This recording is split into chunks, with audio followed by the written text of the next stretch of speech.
لوگ قبضہ کرنا چاہ رہے ہیں، کیونکہ شہریار افریدی بھی ان شہروں میں آتے ہیں جن نے بڑی مشکلات برداشت کی پی ٹی آئی کے لیے. تو کون سے لوگ ہیں جو پی ٹی آئی بھی قبضہ کرنا چاہ رہے ہیں؟ دیکھیں بات یہ ہے کہ ہر بندے کو ایک دوسرے کے ساتھ اختلاف ہو سکتا ہے. صحیح فار ایگزامپل میری آپ کے ساتھ نہیں بنتی تو آپ ڈیفینیٹلی میرے حوالے سے یہ رائے رکھیں. صحیح.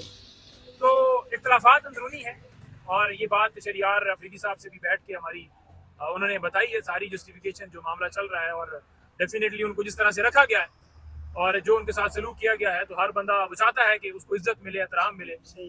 تو وہ ان کا حق ہے کہ وہ بات کریں کہ مجھے ہر معاملے کے اندر انگیج کیا جائے.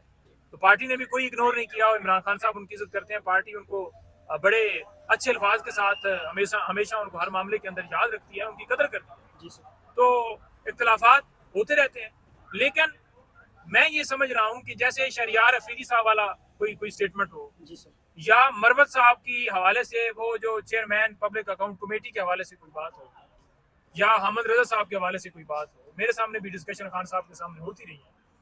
تو میں حیران ہوں کہ رات دن میڈیا بھی ہے وہ ڈھونڈ رہا ہے کہ یہ بتائیں کہ کون پبلک اکاؤنٹ کمیٹی کا چیئرمین بن رہا ہے. بھائی یہ بات کریں سب سے پہلے کہ ملک کے اندر قانون کی بالادستی کیوں نہیں ہو رہی؟ جو دھاندلی کی گئی ہے اس کے اوپر کیوں نہیں بات کر رہے؟ جو لوگوں کو اغوا کیا جا رہا ہے، جو میڈیا کے اوپر پابندیاں لگائی گئی ہیں، جو کسی کا نام لینے کے اوپر، تقریر کرنے کے اوپر، عمران خان کی وہ نام چلانے کے اوپر پابندی ہے، اس کے اوپر تو کوئی بات نہیں کر رہا. تو جو اہم معاملے ہیں کہ یہاں پر چور مسلط کر دیے گئے ہیں، جنہوں نے توشہ خانہ سے گاڑیاں لی ہیں اور جنہوں نے آج تک اپنا ریکارڈ نہیں دیا، ان کے حوالے سے کوئی معاملہ نہیں ہے. بے شک وہ ملک کو بیچ دیں. ایک پبلک اکاؤنٹ کمیٹی کے چیئرمین کے لیے رات